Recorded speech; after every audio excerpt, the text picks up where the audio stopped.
The heavy wooden doors of the old clock tower creaked open as Thomas stepped inside out of the pouring rain. For 30 years he had maintained the massive iron gears that kept the small coastal town running on schedule, yet the town council had recently voted to replace him with an automated digital system. Discarded and forgotten, Thomas had come to gather his personal tools one final time before the grand shutdown at midnight.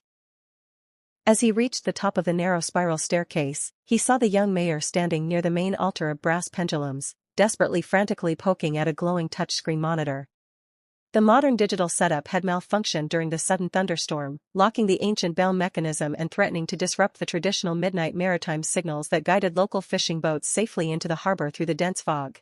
Thomas did not say a word to the panicked official who was shouting into his phone for technical support. Instead, the veteran clockmaker reached into his canvas bag, pulled out a heavy hand-forged steel wrench, and stepped directly toward the primary drive shaft.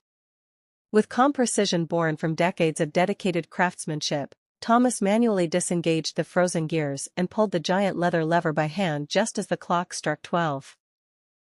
The deep resonant tone of the ancient bronze bell echoed across the dark waters, guiding the returning fleet safely to shore.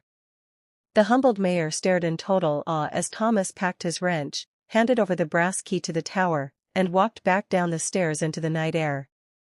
He had proved that while technology can automate routines, human wisdom, deep passion, and real experience can never be replaced.